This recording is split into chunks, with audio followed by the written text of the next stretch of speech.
오늘도 아마 이제 여론조사 또 갤럽조사 나와가지고 많은 분들 기다리실 텐데 예, 예. 이 여론이라는 게 말이죠, 대표님. 예, 예. 정말 많은 조사를 지금까지 해보셨을 거 아닙니까? 예, 예. 근데 이런 윤석열 대통령 시대 이건 좀 특이한 건 맞죠? 전반적으로. 많이 특이하죠. 네, 좀 그렇죠. 어떻게 보십니까? 전반적으로. 지금 이번 정부가 굉장히 독특한 것은 이제 그 예. 낮은 수준에서 꽤 길게 오고 있다라는 거고요. 아니 한 번도 올라간 적이 없어요. 한 번도 예, 이렇게. 이렇게 길게 오나? 근데 보통 이렇게 예. 길게 왔던 때가 언제냐면 이명박 그 정부 시절인데 예. 그때는 이제 노력을 많이 했어요. 여러 노력 가지. 많이 아 했죠. 노력을 했고. 예, 민생 챙긴다 사과도 하고 뭐 예. 산에 밥도 올라 먹고. 예, 예. 산에 올라가서 노래도 뭐 아침 이슬 부르고 듣고. 예. 예. 그리고 시장을 또 그렇게 많이 다니면서 시장도 떡볶이 많이 다니고 떡볶이. 뭐 이런 또 잘 뭐- 드셨어요, MB 대통령. 예, 예. 또 잘 먹고. 예. 그 이제 맞습니다. 아 국밥도 먹고 많이 예, 잤었죠. 여러 군데 막 다니고 그랬어요. 나중에 그분들이 네. 그거 막 사진 찍어서 올리다가 네. 정권 말기쯤 되니까 다 떼더라고요 또. 아, 다 또 예, 다 떼고. 떼고 뭐 예, 그랬었는데 예. 맞습니다. 이렇게 돌아다니고 민생 근데 챙기고 윤 그랬죠. 대통령은 사진도 안 붙일 것 같아요. 지금은 제가 볼 때 지지율이 너무 낮아가지고. 요새 같은 경우에 참 예. 안타깝네요. 너무 이제 낮게 예. 되는데 이게 마치 왜 제가 생각할 때 이게 백약이 무효다 이런 얘기 많이 하지 않습니까? 예, 예. 지금 대통령실에서 여러 가지 조치를 취하고 있는데 안 되는 이유 중에 하나는 제 느낌상은 그게 대통령 그 영부인 이슈가 하나 있는 것 같고요. 예. 김건희 여사. 거기 이제 부정 감정이 이제 섞여 있으니까 뭐를 해도 그게 마치 필터가 되는 것처럼 아하. 다 걸러버리는 거예요. 백약이 무효한. 예, 예. 그게 예. 하나가 있고 그다음에 이제 대통령 윤석열 대통령의 이 제스처라든지 이제 그 이게 크다면 크고 뭐 별거 아니다면 별거 아닐 텐데 제스처나 이 말투 거기서 풍기는 그 인상 이런 게 갖고 있는 게 약간 좀 고압적으로 느껴진다고 해야 될까요? 뭐 이런 게 좀 태도가 좋지 않아요. 그러니까 예. 검사 느낌이 아직도 남아 있는 그런 뭐 것 그런 같아요. 표현으로. 예. 그러다 보니까 예. 뭐 이게 뭐 많은 분들이 이렇게 보고 어허. 있는 거기에서 좀 뭐라 그럴까 이 감정이입이 좀 같이 돼야 되잖아요. 근데 예. 그게 안 되는 거예요. 보통 많은 사람들은 그렇게 고압적으로 있을 환경이 없지 않습니까? 잘. 그렇죠, 그렇죠. 예, 되게 예. 을로서 살아온 사람들 입장에선 거의 대다수가 그렇죠. 다수가 그런데 예. 다수 국민분들은 그게 이제 감정이입이 안 되는 거죠. 아유 저렇게 하시나 이렇게 되는 거죠. 그 괴리가 크다. 그래서 이게 안 올라가는 것 같아요. 아니 그래서 대표님 예, 이번 주 결과 좀 어떻게 나왔습니까? 좀 소개 좀 해주시죠. 예, 이번 주 예. 한국갤럽 데일리 오피니언 제 604호 11월 4주입니다. 네. 예, 보시게 될 것 같으면 시간이 빠릅니다. 예, 예. 예. 예, 11월 26일부터 28일 3일 동안 진행이 되고 이동통신 3사 제공 무선전화 가상번호 전화조사원 인터뷰 방식입니다. 한국갤럽 자체유사이고 의뢰처가 없습니다. 더 자세한 사항은 중앙선거여론사심의위원회 홈페이지를 보시면 되겠고요. 예, 오. 직무 수행입니다. 19%. 19%. 예, 여기를 보시면은 바로 이런 부분이거든요. 지금 예. 시청자분들께서 보고 계실 텐데요. 지금 이렇게 보면은 이게 17에서 20이면 뛴 것 같은 느낌이지 않습니까? 네. 보통 이렇게 뛰면은 한 번, 두 번 뛰고 한 번 숨 고르기 하고 다시 뛰고 이런다던가. 예. 뭐 빠질 때도 이렇게 두 번 정도 빠지다가 한 번 횡보하고 뭐 이래야 되는데 네. 지금 같으면은 동력이 상실이 돼요, 금방. 어허. 그러니까 이게 전부 다 오차 범위 이내에서 지금 쭉 횡보하고 있지 않습니까? 네. 전반적으로 보면 지금 8월 말서부터 지금까지가 사실은 변화가 없다고 봐야 추세 되고. 하락이죠. 그렇죠. 수치로만 보면 이게 최저치 17을 기록한 게 11월 예. 첫 주였습니다. 그런데 11월 내내 이게 그러면 반등을 해느냐? 예. 아닌 것 같아요. 그러니까 11월 첫 주 17에서 이제 이 둘째 주 20으로 갈 때는 이게 기자회견이었거든요. 기자회견 있었을 그럼 때고요. 기자회견 했을 때 이제 최초에 뭐 사과가 있었다. 그리고 이제 그 뭡니까 영부인 김건희 여사 해외 순방 같이 안 가겠다. 뭐 이런 활동 얘기가 자제. 있었죠. 예. 예. 그게 나와서 살짝 뛰는 것 같았는데 그리고는 이렇게 횡보가 됐어요. 아하. 요 사이가 이재명 대표 공직선거법. 1심, 예, 공직선거법 예, 1심, 1심 유죄가 나왔고. 나왔습니다. 그리고 요 사이가 1심 무죄가 나왔습니다. 증거제 위증교사 예. 무죄 나왔죠. 요 사이에 대통령 긍정률은 사실상 큰 변화 없이 아하. 꽉 잡혀 있다. 아하. 그렇게 따지면 이거 평균 한번 내보십시오. 11월 평균을 내보시면 18 정도? 그렇죠. 10%대에 예. 지금 되어 있다. 이렇게 봐야 되거든요. 그러니까 20%가 안 되는 거죠. 와. 이렇게 따지면 지금 자 2024년을 마무리 짓는 즉 그 임기 반환점을 돌고 있을 때 예. 대통령 긍정률은 10%대다. 아. 이렇게 해석이 되고요. 반면 부정평가는 70%대에 쭉 와 있습니다. 저 안 떨어지네요 부정평가가. 부정평가 안 떨어져요. 이게 72%다 이번 주. 지난주하고 동률인데요. 그러면은 부정평가 10명 중 7명이 부정평가 하신다라고 요 제가 한번 말씀드렸는데 이 부정평가를 끌어안고 예. 여당이 큰 선거를 할 수 있을까 하는 생각은 들어요. 그 큰 선거라 예를 들면 이제 지방선거가 지방선거죠. 나오니까 그렇죠. 예. 매우 위험하다. 위험하죠. 그렇죠. 예. 요 얘기에 대해서는 그 많은 분들이 그러니까 대통령과 관련된 이 부정률이 그 여당의 선거에 발목을 잡는 그런 현상이 있지 않습니까? 그런 현상이 총선에서 강하게 나타났기 때문에 예. 지방선거에서는 그게 완화될 거다라는 전망도 있었습니다.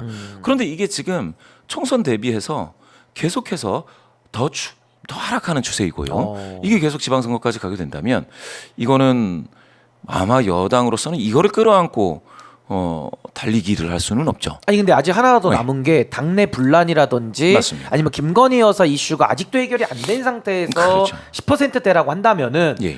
원래 대통령제라는 게 임기가 이제 차갈수록 원래 떨어지잖아요. 원래. 예. 단임제 레임덕도 오고요. 맞습니다. 그럼 이거 뭐 거의 방법이 없다라는 생각이 좀 드는데 우리 김지호 대변인님은 좀 총평 좀 한번 해주시죠.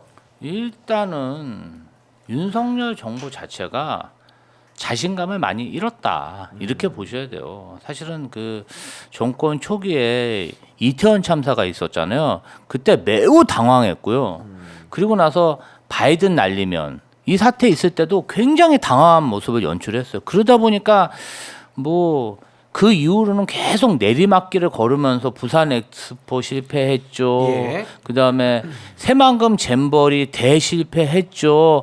뭐 경제면 경제, 외교면 외교, 뭐 하나 제대로 하는 거 없이 곤두박질 치고 잘하는 것은 그냥 야당 인사들 압수수색하고 기소하고 재판하고 정말 야당 때리기만 몰입했고 그 결과가 24년 총선 4월 결과로 나왔는데요. 그 총선 4월 결과 이후로는 이제는 뭐 자기들끼리 싸워요. 자중 질환으로. 내부 갈등이 더 내부 커지고 갈등으로 불거지면서 이제는 정말 끝을 모르는 낭떠러지로 떨어지고 있다. 옛날에는 뭐 이재명 대표하고 야당 인사 관련해서 압수수색을 한다든지 기소를 한다든지 재판이 열리고 그러면은 예. 뭔가 윤석열 대통령 지지율이 아주 반짝 지지층이 결집하는 양상을 보이기도 했는데 예. 그것도 2년 반 지나면서 약발이 다 떨어진 거죠. 어허. 거기에 이제 뭐 명태균을 비롯한 강혜경 씨의 그런 내부 제보가 본물 터지시 터지면서 뭐 골프장 뭐 주말에 골프 친 거, 때는 골프 친 거 이런 뭐 내부 정보들이 마구 쏟아지면서 지금 스스로 무너지는 그런 형국이다. 저는 그렇게 평가하고 있습니다. 아니 근데 이게 지금 뭐 총평은 이제 두 분 다 저희가 들어봤는데 좀 세부적인 지표에서도 좀 유의미한 게 좀 있을까요? 지역별부터 좀 먼저 살펴주시겠어요? 세부 지표를 예, 보시겠습니다. 지역별 먼저 보겠습니다. 예. 지역별로 봤을 때 역시 이제 긍정이 더 높은 비율로 나타나는 지역은 없습니다. 전 지역에 다. 전 지역에서요. 다 부정입니다. 부정이 더 높다고 아이고, 보셔야 될 텐데요. 특히 수도권에서는 지금 예. 여기 한번 보시죠. 부정률이 76%. 76, 74 이렇게 와. 나오고 있습니다. 그러니까 수도권에서 네 분이 모이시면 예. 그중 국민 세 분은 지금 부정하고 계시다. 4명 중에 3명이 부정이다. 그렇게 되면은 점점 목소리가 커지죠. 그렇겠죠. 목소리가 커지고 예. 서운하신 말씀을 더 예. 하실 수가 있습니다. 정부에 대해서. 부산도 많이 떨어졌네요. 부산, 울산, 경남 마찬가지입니다. 불경. 예. 지금 뭐 광주, 전라는 말할 것도 없고 예. 대전, 세종, 충청에서도 부정률이 69입니다. 대구, 경북에서만 일부 그 긍정을 회복해서 긍정 40, 부정 47인데요. 여기서도 역시 오차범위 이내에서지만 예. 긍정률이 상당히 두텁고 부정률이 긍정률이 40인데 부정률이 47로 어허. 절반에 가깝습니다. 두텁습니다. 따라서 여기서 긍정이 더 높은 비율이다라고 말할 수 있는 상황은 전혀 아니에요. 오차범위 이내지만 전혀 아니고 제가 봤을 때는 대구, 경북에서도 일부 회복된 것이 얼마나 갈지 한번 봐야 됩니다. 요거는 이제 부산, 경남하고 같이 봐야 되는데 예. 요 차가 좀 있지 않습니까? 요렇게 따진다면 지금 부산, 울산, 경남에서도 냉랭하다. 바람이 아주 차갑게 불고 있다. 그러면 대구, 경북에서 다소 회복했던 것이 계속 확장되어 나가기는 쉽지 않겠다. 예. 아니 그럼 부울경은 최근에 재보궐선거를 한번 했었잖아요. 예. 그때 국민의힘이 얻었던 그 지지율 그것도 안심 못 하겠네요. 이렇게 자꾸 그렇죠. 부울경도 얼어붙다 보면. 그게 이제 약간은 선거 때와는 조금 요 부울경에서는 흐름이 약간 다르기는 한데 네. 방금 말씀 주신 것처럼 부울경에서도 대통령 긍정률, 요 대통령 평가를 끌어안고 선거를 하는 것은 아예 안 되고 따라서 부울경 그 보궐 선거에서 친윤 계열 의원들이 대통령 그 긍정률 때문에 대통령이 이겼다. 잘해서 이긴다.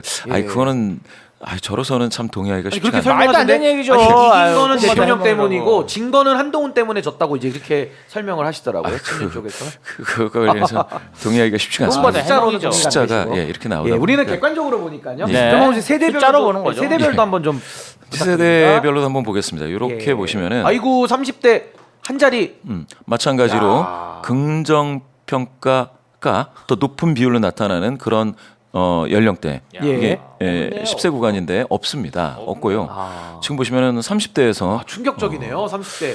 40대가 보통 이제 한 자릿수를 보이지 않았겠습니까?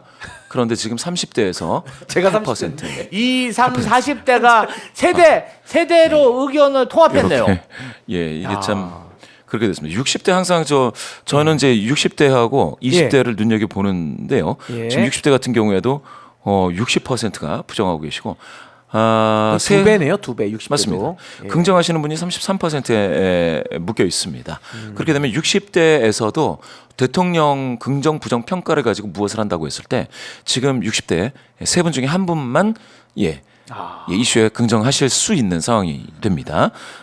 여러 가지 현안에 대해서요. 대통령 긍정률도 마찬가지 요 수준에 머물고 있습니다. 아 근데 저는 이게 되게 위험하다고 보는 게 20대, 30대, 40대, 50대까지를 보면요. 예. 거의 10% 바닥에 다 붙어 있지 않습니까? 그렇죠. 사실 저건 오차 범위 안에서 다 한 자리로 봐도 무방할 수 있을 것 같다는 생각이 예. 잠깐 들어서 예. 저분들이 사회에서 가장 활동을 많이 하는 연령대잖아요. 그렇죠. 경제 인구죠. 그렇죠. 경제 인구도 그렇고 오피니언 형성하는 그쪽 세대들인데 여기서 10% 초반 내지는 한 자릿수로 다 통합이 된다면 그렇죠. 이건 너무 위험한 거 아닙니까? 맞습니다. 너무 위험하죠. 그렇죠. 말씀 주신 것처럼 20, 30대 청년이라고 우리가 할 수 있는 20, 30대에서 굉장히 저조하고요. 예. 방금 주신 말씀 40대, 50대 여기도 허리 저조한데? 세대에서도 저조해서 지금 경제 활동을 떠받치고 있는 3, 4, 50대에서 굉장히 저조한 건 맞습니다. 일부 이제 고령자 60대를 다 고령이라고 할 수 없지만 고령자가 포함되어 있는 60대에서도 이렇고 사실 70세 이상의 어르신들 같은 경우에는 예. 봐온 역사가 뭐 많지 않습니까? 긴 세월을 봐오고 해서 이 정도면 좀 봐줄 수 있겠다 하시는 분들도 지금 반토막이에요. 어허. 지금 보십시오. 70세에서 반반이다. 예. 이런 현상 보고 계십니다. 그렇게 따지면 방금 주신 것처럼 경제활동 인구 예. 그리고 그 경륜이 있는 어르신들까지도 까지도 지금 긍정 부정으로 봤을 때 부정이 압도적이다. 압도적이네요. 압도적이다. 아니 근데 저는 여론조사를 저희가 매주 보다 보니까 예. 거의 비슷해서 뭐 거의 추세는 뭐 거의 확고하다고 봐야 되는데 저는 그게 궁금해요. 성향별로는 좀 어떻게 보는지 성향별로도 좀 한번 부탁드리겠습니다. 보시죠. 성향별 보겠습니다. 이렇게 보시면은 물론 이제 진보 성향이신 분들 92% 아이고. 부정하고 계신데 예. 보수 성향이신 분들 야, 보수도 보고 계시죠? 예, 보수. 36이 긍정, 부정이 56이 많네요. 부정입니다. 굉장히 많이 깨졌네요. 보수도. 그렇죠. 그리고 이제 항상 말씀드리지만 이제 중도 성향이신 분들이 결국은 어느 쪽으로 이제 의견이 분포되어 있느냐에 따라서 압도적입니다. 많이 이제 결정이 되는데 지금 이번 정부 들어서 예. 굉장히 독특한 현상은 중도 성향이신 분들이 이 진보 성향이신 분들하고 의견 분포가 같아지는 현상을 많이 보고 계세요. 그게 이거는 제 느낌인데 이게 김건희 여사 관련된 이슈에서 네. 특히 중도 성향이신 분들이 진보 성향이신 분들하고 의견 분포가 많이 비슷했습니다. 지금까지요. 아하. 근데 지금 보시면 보수 성향이신 분들도 네. 총선 이후에는 상당히 그 중도 성향이신 분들 쪽으로 더 기울고 있고 그래서 이렇게 저렇게 봤을 때 보수 성향이신 분들 중에 일부만 지금 대통령을 긍정하고 있다. 아니 그러면 중도가 진보와 이제는 거의 하나가 된다 뭐 이렇게 이해해도 될까요? 성향 자체는 붙는 느낌이거든요. 그렇죠. 그러니까 네. 중도는 이제 진보 그러니까 그 진영 소속감이 없는 그런 예. 분들이죠. 그런데 현안에 대한 그 의견 분포는 방금 말씀 주신 것처럼 진보 성향이신 분들 쪽으로 많이 가고 있다. 비슷하게 되고 있다. 근데 이게 예. 계속해서 이렇게 반복된다라는 예, 거는 지금 계속 반복되고 있어요 지금. 이게 제 느낌에는 그러면은 보수 성향이신 정치인들이 네. 정치하기가 쉽지 않을 거예요. 이게. 쉽지 않죠. 왜 쉽지 항의를 엄청 않죠? 받습니다. 예. 예. 왜냐하면은 지금 이걸로 따지면 보수 성향이신 분들의 지지를 호소하는 것도 허덕허덕하고 네. 중도 성향이신 분들한테는 가면은 이게 진보인지 중도인지 헷갈려지면 그때는 표를 어디서 받겠습니까? 표 받을 데가 없네요. 이제. 표를 많이 받아야지. 아하. 예, 당연히 이제 민주주의 우리 예. 선거에서는 승리할 수가 있을 텐데 저는 그래서 보수 성향이신 분들이 되게 고민이 깊어질 수 있다. 그러면 현안 중에서는 어떻게 돼야 되냐면 예. 자기는 보수인데 현안은 그러면 따라가야 돼요. 보수 성향 민심을 쫓아가죠. 예, 보수 성향의 이 36%에 해당하시는 분들 예. 쪽이 아닌 조금 다른 목소리를 내는 보수 성향이신 분들이나 중도 성향이신 분들 중에서 민주당이 많이 이제 섞여 있을 법한 이 진보 성향이신 분들 있잖아요. 요런 분들 쪽의 의견도 많이 들어봐야 돼요, 이제. 보수 성향이신 분들이. 대통령과는 보수- 차별화를 해야 된다는 거죠. 차별화해야죠. 그렇죠. 예. 차별화까지는 조금 이르다 하더라도 거리두기는 이제 시작을 할 거리두기. 분위기가 되는 거죠. 큰 선거를 앞두면 아하. 지방선거 때 이걸 어떻게 하려고 하는지 이해가 돼요. 그럼 언젠가는 거리두기는 상수네요, 필수네요. 아니 그렇다고 무조건. 보여지는 게 우리 다 봐왔지 않습니까? 그 강서구청장 선거에서 그렇죠. 그 국민의힘 후보가 이 점퍼를 흰색으로 입고 갔잖아요. 맞아요. 그렇죠. 그래서 예. 가급적 빨간색을 안 입으려고 이렇게 되게 그리고 당 노력하고 인사들 못 오게 하고. 예. 예. 그런데 중앙당에서 빨간 잠바를 입고 우르르 몰려가서 막 끌어안고 되게 싫어했죠. 사진을 찍었죠. 빨간색으로. 싫어했죠. 옆에 병풍처럼 빨간색을 예. 이렇게 하셨는데 또 떨어진다고. 그러니까 그 과정을 보면서 이거는 색깔로 벌써 거리두기가 있을 수 있겠구나. 색깔로. 예. 그 대통령 사진은 안 걸잖아요. 그게 그렇게 되면. 요새 이제 네, 그렇게 안 걸죠. 되고 사진은 안 있어요. 걸죠. 점점. 아니 근데 대표님 저는 이번에 예. 제일 눈여겨본 지표가 뭐냐면요. 예. 무당층이 한 자릿수 나왔습니다. 이거 어떻게 네. 봐야 됩니까? 무당층. 으로 하신 분들이 뭐 중도와는 약간 차이는 있겠습니다만은 무당층이 8%가 나왔더라고요. 예. 이거 어떻게 엄청 해석해야 낮은 됩니까? 숫자죠. 이거는 무당층. 요거 그러니까 무당층이나 너무 낮네요. 3, 40대나 비슷하다가 예. 되는 거잖아요. 아니 이런 결과가 보통 있나요? 대통령에 대해서 저는 잘은 못 본 것 같은데 무당층. 그러니까 이게 진짜 국민의힘이 예. 이 선거에서 힘들어질 수 있는 게 이거예요. 예. 저희가 한번 생각을 해볼게요. 요렇게 당이 있지 않습니까? 예. 네. 이렇게 당이 있습니다. 이렇게 한번 보시면은 당이 있는데 이거는 민주당도 마찬가지, 국민의힘도 마찬가지. 만약에 역선택을 방지하기 위해서 경선 여론조사를 할 때 예. 어딘가를 이제 그거를 그 선정을 하지 않는 건데요. 선정 배제인 건데 그게 그 스크리닝 한다라고 하죠. 우리가 그러면은 이제 지지하는 정당을 물어봐서 만약에 민주당에서 경선을 하면 여기 더불어민주당 지지하시는 분들하고요, 네. 무당층이라고 하시는 요 분들을 중심으로 경선 여론조사를 해요. 그렇죠. 예. 국민의힘도 마찬가지로 국민의힘을 지지하시는 분들하고요, 무당이신 분들, 무당층이신 분들하고 예. 해서 경선 여론조사를 합니다. 예. 그런데 경선 여론조사에서 이렇게 대통령 그 평가가 안 좋아요. 그러니까 부정이 압도적으로 높아. 압도적이네요. 예. 이렇게 되면은 무당층이신 10배. 그러니까요. 예. 나는 지지하는 정당이 없다라고 하시는 그런 그 국민분들이 지금 대통령과 관련돼서는 굉장히 서운한 그런 상황을 지금 보여주고 있는데요. 그러면 이런 분들을 포함해서 경선 여론조사도 하고 네. 경선도 하고 그리고 그분들한테 캠페인도 하고 해야 되는데 이게 잘 먹히겠느냐는 거죠. 거의 불가능한 수치네요. 통계적으로는. 지금. 이러면 정권 심판을 해야 된다라고 하면 아하. 정권 심판을 하신다는 분들이 무당층화되어 있다면 그분들을 데리고 여당이 어떤 캠페인을 할 것이냐, 어떤 경선 여론조사를 할 것이냐라는 의문이 떠오릅니다. 그리고 이렇게 되면 이게 쉽지가 않죠.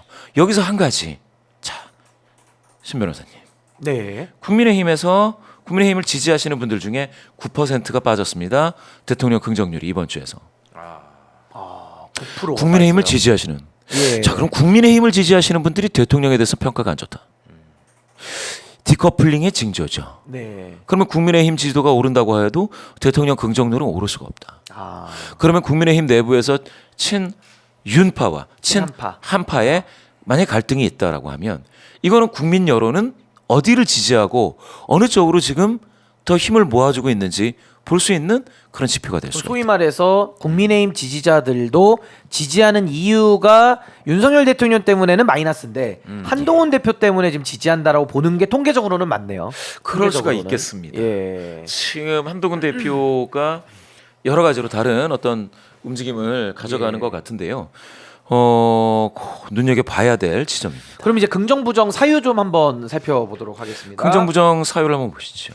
여기 보시면은 어떤 점에서 잘하고 있다, 잘못하고 있다. 제가 여기 표시를 해둔 것이 긍정평가 이유 중에 서민정책복지가 4% 포인트 새로 많아져서 올랐네요. 새롭게 새로. 등장을 했습니다. 외교는 41이 됐고요. 외교 41은 뭐 이상하지 않죠. 외교는 대통령만 할 수 있고 또 최근에 그 40일에는 모르겠습니다. 이게 최근에 여기 외교한 게 없는데. 김건희 여사가 안 따라갔다. 그건 지지난주인데 여운이 좀 남았나 봅니다. 여운이 너무 감동받아서 안 따라간 거. 그렇죠. 잘 해석이 안 돼요. 외교 예. 행보를 한 게 없기 때문에. 예, 왜 그런 외교인지. 부분에서 예. 조금 이제 나 홀로 외교가 됐는데 어떻게 보면은 대통령의 외교 홀로서기 예. 김건희 여사를 이제 데려가지 않고 홀로 갔을 때의 그 성과 방금 이제 신 변호사 변호사님 말씀 주신 것처럼 느낌은 이제 거기에서의 성과 어떤 예. 뭘 가져왔다. 예. 그래서 국민분들께 이런 성과를 예. 보여드립니다라고 할 법한 게 아직은 인상적으로 남지 않는다 하더라도 예. 홀로서기를 한다라는 측면에서는 어떤 평가가 있을지 좀 더 지켜봐야 된다라는 예. 게 이 부분입니다. 네. 그런데 압도적입니다. 41%. 예. 외교로 긍정하시는 분들이 이제 압도적인데 압도적이고. 근데 이게 말씀드렸다시피 긍정률 자체는 올리지 못했어요. 네. 그러니까 긍정평가 하시는 분들 중에 이유를 이렇게 외교다라고 하실 수는 있다. 소위 말해서 아랫돌 빼서 그냥 윗돌 괭 거나 비슷한 겁니다. 네, 별로 예, 그렇군요. 확장력은 없는 것 같았고요. 예. 그런데 여기서 부정평가 이유에서도 외교는 8%다. 이게 아마 그거 아닐까요? 그 예. 경호원하고의 싸움도 났던 이라든지 그럴 수 있겠네요. 여러 위전 가지 미스가 또 마찰도 많이 있고 있고 여기에는 저기 일본 그 뭐 무슨 광산 사도광산. 사도광산 사도광산. 사도식. 그게 대통령 이번 정부 들어서 일본과의 예. 관계 개선을 위해서 많이 노력을 했던 게 있는데 그런데 이게 이렇게 나왔습니다. 어허. 많은 분들은 서운하셨을 법해요. 이런 거는 오히려 일본은 예. 우리 뒤통수를 치려고 준비를 한 건가? 라고 굉장히 가슴 아파하시는 분들이 있는 것이 여기에 또 반영이 되고 예. 방금 말씀하신 것처럼 정상 외교에서의 어떤 준비되지 못한 그 실수가 있을 수도 있겠고요. 예. 여기서 보시면 경제민생 물가와 김건희 여사 이슈가 또 반영이 돼서 두 자릿수가 되어 그래도 있습니다. 김건희 여사 문제가 2등으로 내려왔네요. 이제 안 보이니까 좀 내려온 거 아닌가 내려왔네요. 싶긴 한데요. 노출을 노출이 줄이니까 없습니다. 좀 내려왔군요. 그렇죠. 예. 근데 마포대교 이어서 이제 서강대교 한번 또 뜨면은 또 올라가겠죠. 저게. 김건희 여사는 그런데 보일 예. 때보다 안 보일 때 더 위험합니다. 예, 국가적으로 그럴 수 있죠. 그럼요. 아니, 뭘 하고 그래서- 있는지 모르겠어요. 예, 그래서 뭐 부정평가는 이제 경제 민생이 1위로 예, 예. 올라왔다라는 것은 이제 겨울 예. 아닙니까? 네. 국가금도 뭐 많이 부담이 늘어나고 가처분 소득이 더 줄어들면서 예, 지금 돌아다닐 때마다 폐업 한대가 너무 많이 보인다. 이러신 분들이 너무 많아요 지금. 그렇죠. 그러니까 이 경제 문제가 사실 의료 문제랑도 연관되어 가지고 이 정말 민생에 있어서는 너무 지금 심각한 부분 아니겠냐. 특히 겨울을 맞이해 가지고. 그게 예. 뭐 사실은 요새 물가 너무 올랐어요. 물가도 이 김밥 오르고요. 예. 같은 경우 2,000원, 2,500원 했던 데가 엊그제 같은데 지금 5,000원. 5,000원. 라면도 그래요. 라면도 5,000원 하고요. 그리고 지금 뭐 이렇게 공동주택 사시는 분들은 아파트 관리비가 거의 뭐 25만 원, 뭐 28만 원 나오시는 분이 지금 45만 원, 48만 원까지 나오더라고요. 그러니까 너무 물가는 오르고 지출돼야 되는 돈은 많은데 들어오는 돈은 적다 보니까 좀 어려움을 많이 겪으시는 것 같습니다. 허리띠를 지금 더 쫄라매다 못해 이제는 졸라맬 허리도 없다 이런 아. 얘기까지 나오는 건데. 그래서 외식업에 종사하는 사장님들이 많이 폐업을 하고 있다. 그러니까요. 외식 자체를 예, 줄이거든요. 예, 쓸 돈이 지금 많이 줄어드니까요. 하여튼 요 앞으로 민생 경제 부분은 더 어려워질 것 같습니다. 왜냐하면 정부가 지금 관심이 없기 때문에 앞으로 예, 어떻게 그런 보십니까? 부분은 이제 정확히 짚으신 것 같습니다. 지난 한국갤럽 이번 조사가 아니고 지난주 조사에서 그게 정확하게 나타났죠. 경기 전망 그리고 살림살이 전망이 올해 들어서 이제 최하치고 예.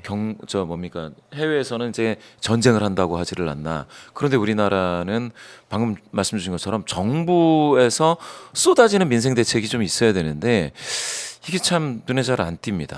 예. 그런 이 와중에서 저는 이 경제 민생 물가가 부정평가 이후에서 1위에 올라왔다라는 게 김건희 여사 문제가 2위가 돼서 이게 잦아들었다기보단 예. 경제 민생 물가가 워낙 지금 힘들다. 일하시는 그 분들 있지 않습니까? 사업하시는 분들이 지금 막 정말 이 신음소리가 비명으로 나오는 상황이라는 예. 그러니까 저보다 이제 약간 몇 살 많은 이 형님뻘들 있지 않습니까? 형님들이 목소리가 나죠. 예, 사업하시다가 진짜 너무 힘들다. 이게 너무 힘들다. 이게 정부에서 왜 좀 더 풀어줬으면 좋겠다. 이런 얘기들도 계속 나오고 있거든요. 예. 근데 이게 시원스럽게 풀렸다는 얘기를 전 들어보질 못했어요.